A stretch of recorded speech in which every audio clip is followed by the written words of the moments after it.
ये कहानी एक ऐसे सीरियल किलर की है जो लोगों को मारकर उनके बॉडी पार्ट्स को कलेक्ट किया करता था। इसीलिए लोग उसे द कलेक्टर नाम से जानते थे। कहानी की शुरुआत में हम एक लड़की को देखते हैं। उसका नाम एलिना था। तभी उसके पास उसकी दोस्त का फोन आता है जो उसे पार्टी में ले जाना चाहती थी, लेकिन एलिना उसे पार्टी में जाने से मना कर देती है क्योंकि उसके पास कुछ काम था जो उसे करना था। एलिना की दोस्त उसे खिड़की से बाहर झांकने के लिए कहती है। जब एलिना खिड़की के बाहर देखती है तो उसे उसकी दोस्त दिखती है जो घर के बाहर खड़ी थी और उसका कार में इंतजार कर रही थी। एलिना पार्टी में चलने के लिए हाँ कर देती है और वो सभी क्लब के पास पहुंचते हैं, जहाँ पर उन्हें एक आदमी मिलता है जो उनसे पासवर्ड पूछता है। उन्हें शुरुआत में पासवर्ड याद नहीं आता, लेकिन कुछ देर बाद उन्हें पासवर्ड याद आ जाता है और वो सभी क्लब के अंदर पार्टी करने के लिए चले जाते हैं। जब वो सभी क्लब के अंदर डांस कर रहे होते हैं तभी एलिना अपने बॉयफ्रेंड को देखती है जो किसी और लड़की के साथ इंटीमेट हो रहा था और डांस कर रहा था। एलिना को उस पर बहुत गुस्सा आता है और वो पार्टी छोड़कर चली जाती है। लेकिन फिर हम पार्टी के अंदर उस किलर को देखते हैं जिसने क्लब के अंदर अपने पूरे ट्रैप को बिछा रखा था। एलिना एक रूम के अंदर आ जाती है और गेट बंद करके रोने लगती है, लेकिन अपने पास वो एक लाल रंग की बॉक्स को देखती है जिसके अंदर हलचल हो रही होती है। वो उस बॉक्स के पास आती है और उसे ओपन करने की कोशिश करती है।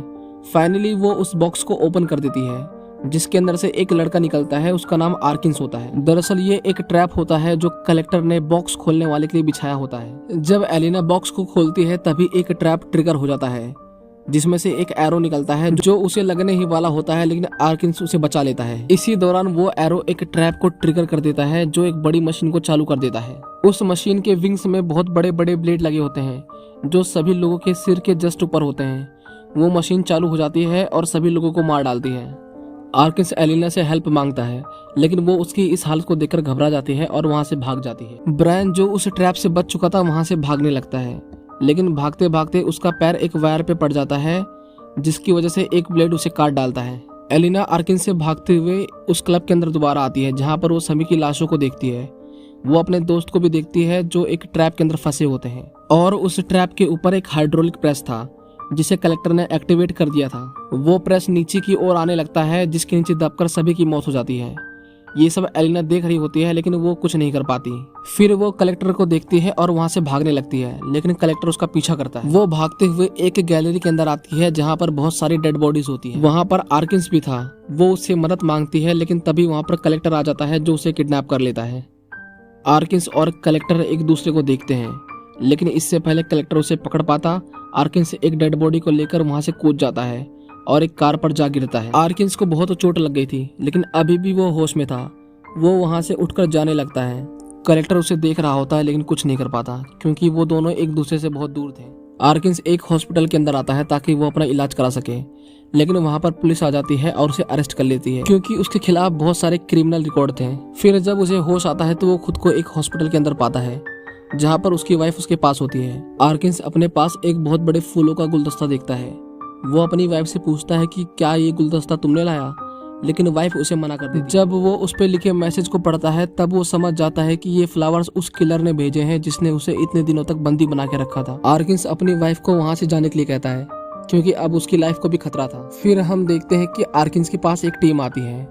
उस टीम में से एक मेंबर जिसका नाम लुसीलो होता है, वो आर्किंस को कहता है कि वो एलिना को ढूंढने में मदद करवाए। दरअसल एलिना के फादर बहुत अमीर आदमी थे जिन्होंने अपनी बेटी को ढूंढने के लिए एक अलग ही टीम हायर की थी जिनका काम था एलिना को ढूंढना और कलेक्टर को मार डालना। लुसीलो उसे कहता है कि हम तुम्हारे सारे पुलिस रिकॉर्ड हटवा देंगे, लेकिन बदले में तुम्हें हमारी मदद करनी होगी क्योंकि अब हमारे पास सिर्फ 48 घंटे हैं। आर्किंस भी उनके ऑफर को एक्सेप्ट कर लेता है और उनसे प्लान के बारे में पूछता है। आर्किंस उन्हें कहता है कि वो उन्हें सिर्फ एड्रेस तक पहुंचाएगा, लेकिन अंदर बिल्कुल नहीं जाएगा क्योंकि अंदर बहुत खतरा है और एक बार कलेक्टर ने तुम्हें पकड़ लिया तो तुम्हें तड़पा तड़पा कर मारेगा और तुम मौत की भीख मांगोगे। फिर वो अपने हाथों पर बने हुए कुछ निशानों की मदद से उन्हें कलेक्टर के घर के पास पहुंचाता है। दरअसल वो निशान उसने तब बनाए थे जब कलेक्टर ने उसे किडनैप किया था ताकि वो बाहर जाने का रास्ता ढूंढ सके। हम एलिना को देखते हैं जो उसी बॉक्स के अंदर बंद होती है। तभी वो वहाँ पर कलेक्टर को देखती है जो एक आदमी को टॉर्चर कर रहा होता है। वो उसे देखकर बहुत घबरा जाती है, लेकिन जब कलेक्टर कुछ देर के लिए वहाँ से चला जाता है तब वो एक छोटी सी रस्सी की मदद से उस बॉक्स के लॉक को खोल लेती है और वहाँ से बाहर निकल जाती है। वो दरअसल उसकी लैब के अंदर होती है जहाँ पर वो बहुत सारी डेड बॉडीज और बहुत सारे इंसेक्ट को देखती है, लेकिन तभी उसे किसी के पैरों की आहट सुनाई देती है। वो जल्दी से अलमारी के पीछे छिप जाती है और तभी वहाँ पर किलर आ जाता है। वो देखता है कि एलिना जिस बॉक्स में थी वो ओपन है। वो समझ जाता है कि वो भाग गई है, लेकिन शायद उसे इस बात का एहसास होता है कि वो अलमारी के पीछे है। इसलिए वो एक जार को लेता है जिसके अंदर बहुत सारी मकड़ियां होती हैं। वो उन स्पाइडर्स को जमीन पर छोड़ देता है जो एलिना की बॉडी पर आकर चिपक जाते हैं। एलिना बहुत घबराई हुई होती है लेकिन कुछ बोलती नहीं। लेकिन तभी कलेक्टर को एक अलार्म की आवाज आती है। वो समझ जाता है कि गेट पर कोई है, इसलिए वो जल्दी से वहां पर जाता है। आर्किन्स और वो टीम वहां पर पहुंच चुकी थी।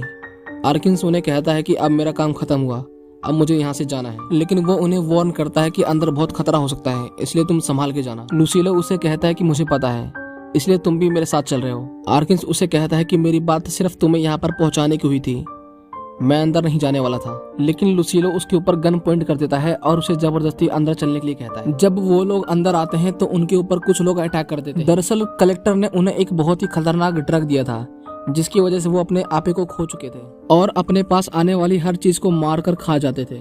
मजबूरन लुसीलो को उनके ऊपर फायरिंग करनी पड़ती है और वो सभी मारे जाते हैं। एलिना किलर से बचते हुए एक रूम के अंदर आती है जहाँ पर उसे एक और रेड बॉक्स दिखता है। जब वो उसे ओपन करती है तो उसके अंदर उसे एक लड़की मिलती है जिसका नाम एबी होता है। वो उससे पूछती है कि तुम बाहर कैसे आ गई, जिस पर एलिना उसे कहती है कि मैं वहां से भाग गई। फिर वो दोनों वहां से जाने लगते हैं। लुसीलो एक आदमी की परछाई को देखता है। जब वो उसके पास जाता है तब पाता है कि वो बहुत ही बुरी तरह से घायल है। वो आदमी लुसीलो के पास आता है और कुछ बातें दोहराने लगता है, लेकिन लुसीलो को उसका मतलब नहीं समझ आता। जब वो उसके पास जाता है तब वो नोटिस करता है कि उसके गले के ऊपर एक टाइम बम लगा पड़ा है। इससे पहले वो कुछ समझ पाता वो बम फट जाता है। वो सभी पैनिक हो जाते हैं और इसी मौके का फायदा उठाकर कलेक्टर एक हुक नीचे फेंक देता है जो एक ऑफिसर के गले में आकर फंस जाता है और उस ऑफिसर की मौके पर ही मौत हो जाती है। आर्किन्स को लगता है कि वो लोग उसे नहीं बचा पाएंगे, इसलिए मौके का फायदा उठाकर वो भी वहां से भाग जाता है। एलिना और एबी एक कॉरिडोर के अंदर आते हैं। एबी उससे कुछ कहती है लेकिन एलिना को कुछ सुनाई नहीं देता। जब वो एलिना को देखती है कि उसे हियरिंग डिफेक्ट है तब वो चिल्लाने लगती है क्योंकि उसका मानना था कि इस तरह के लोग कभी उससे बच नहीं सकते। उसकी आवाजें सुनकर कलेक्टर वहां आ जाता है जिसे देखकर एलिना वहां से भाग जाती है। आर्किन्स वहां से भागने की तलाश में एक छोटे से डोर के पास आता है। तभी उसे सोल्जर के कदमों की आवाज आती है। वो तुरंत ही उसके अंदर घुस जाता है और छिप जाता है। सोल्जर उसके पास आता है और गेट को खोलने की कोशिश करता है, लेकिन दूसरी तरफ से आर्किन्स ने उसे दबा रखा था। आर्किन्स का पैर फिसल जाता है और वो लाशों के ढेर के ऊपर गिर जाता है, लेकिन सोल्जर के जाने के बाद वो फिर से बाहर निकल जाता है। वो एक रूम के अंदर आता है जहाँ पर बहुत सारे कीड़े थे। वो समझ जाता है कि ये कीड़ों पर स्टडी करता है, लेकिन तभी वहाँ पर उसे एक लड़की की आवाज आती है। जब वो उसके पास जाता है तो देखता है कि कलेक्टर ने उसे कीलों के सहारे दीवार पर लटका रखा है। वो उससे मदद मांगती है लेकिन उसके पास कोई चारा नहीं होता। वहां पर कलेक्टर आ जाता है, इसलिए आर्किन्स को छुपना पड़ता है। वो उस लड़की के गले को काट देता है जिसकी वजह से उसकी मौत हो जाती है और कलेक्टर वहां से चला जाता है। एलिना एक दीवार के पास आती है जहां पर वो दो लोगों को देखती है जो उस घर के बाहर खड़े होते हैं। वो चिल्लाकर उनसे मदद मांगती है लेकिन कोई उसकी आवाज नहीं सुनता। कलेक्टर आ जाता है और एक को मार डालता है और एक लड़की को किडनैप कर लेता है। दूसरी तरफ आर्किन्स वहां से भाग रहा होता है लेकिन ऑफिसर्स उसे पकड़ लेते हैं।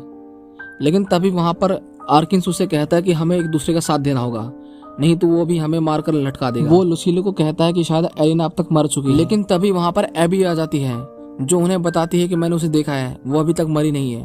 वो उन्हें वहां तक जाने का रास्ता बताती है। वो लोग एबी के बताए हुए रास्ते पर जा रहे होते हैं, लेकिन तभी उन्हें ऑफिसर की आवाज आती है।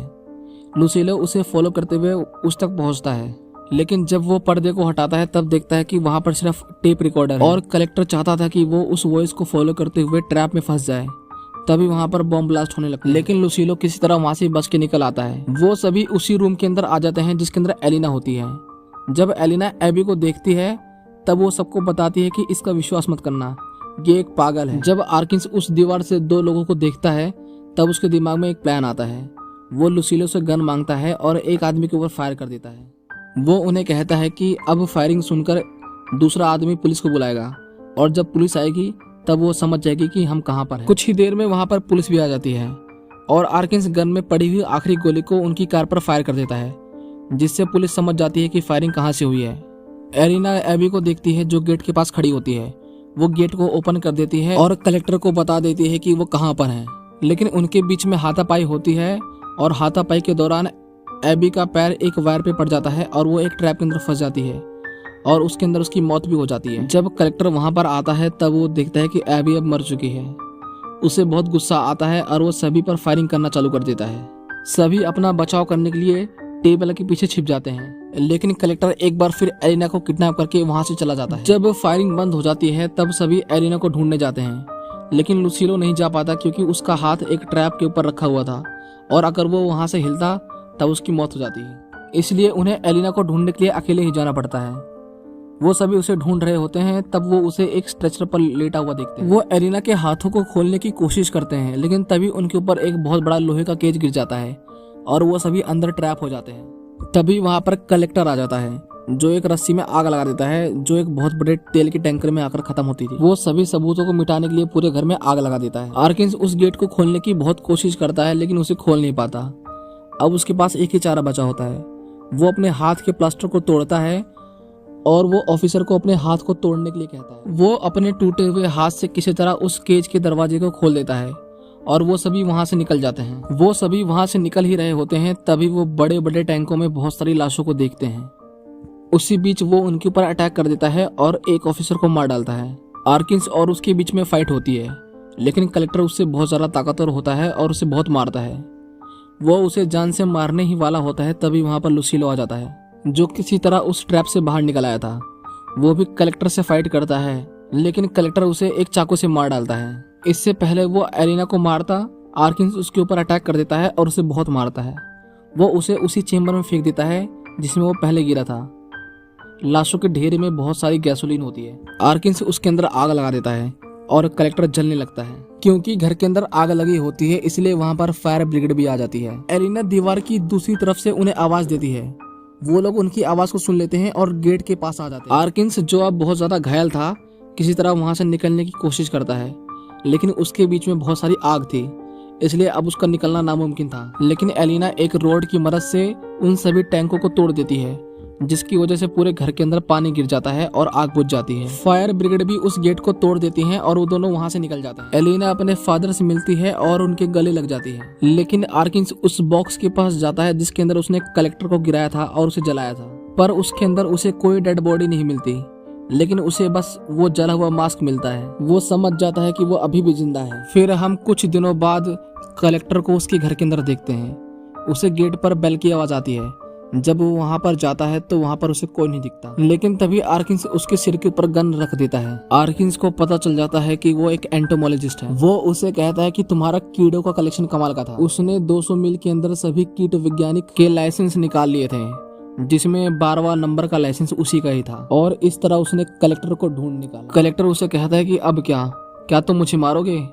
लेकिन आर्किन्स कहता है नहीं, मैं तुम्हें नहीं मारूंगा, मैं तुम्हें उसी तरह की मौत दूंगा जिस तरह तुमने मुझे तड़पाया। इतना कहकर वो उसे उसी लाल रंग के बक्से में बंद कर देता है जिसके अंदर पहले आर्किन्स बंद था। और इसी के साथ ये मूवी यहीं पर खत्म हो जाती है।